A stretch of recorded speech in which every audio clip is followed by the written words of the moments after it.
Please subscribe my YouTube channel. अनु के घर का माहौल उस शाम कुछ अलग ही था। रसोई में से महकते खाने की खुशबू आ रही थी, लेकिन उसकी मां के चेहरे पर बेचैनी थी। वह बार बार दीवार घड़ी की ओर देख रही थीं।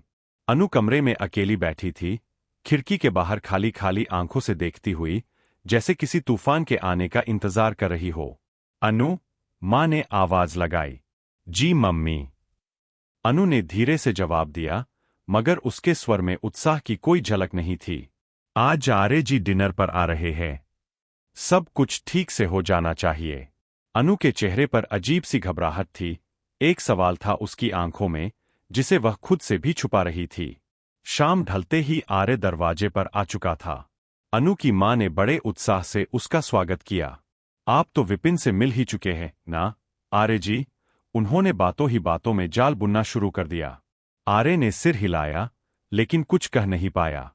देखिए, अनु ने तो मना कर दिया है उस रिश्ते के लिए, पर वो आपकी बहुत इज्जत करती है। अगर आप कहेंगे तो शायद मान जाए। एक आप ही है जो उसे समझा सकते हैं।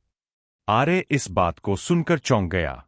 वह एक पल के लिए सुन खड़ा रह गया। इससे पहले कि वह कुछ कहता, दरवाजे पर एक वृद्ध महिला पहुंची।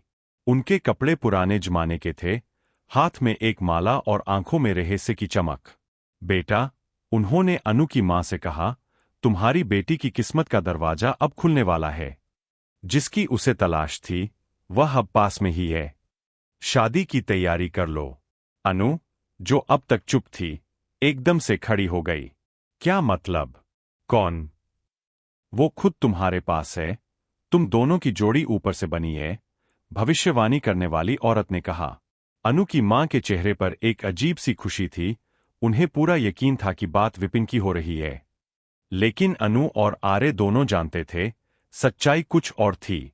आर्य धीरे धीरे बाहर चला गया, बिना कुछ कहे। लेकिन उसकी आंखों में सवाल थे, दर्द था, उलझन थी। रात को अनु को एक मैसेज मिला, आर्य का। अगर तुम्हें विपिन सही लगता है, तो तुम हां कर दो। मैं कुछ नहीं कहूंगा।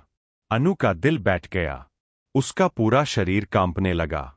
उसने तुरंत जवाब दिया, नहीं सर, मैं विपिन से शादी नहीं कर सकती, क्योंकि मैं किसी और से प्यार करती हूं। आर्य फोन के उस पार चुप था, जैसे उसकी दुनिया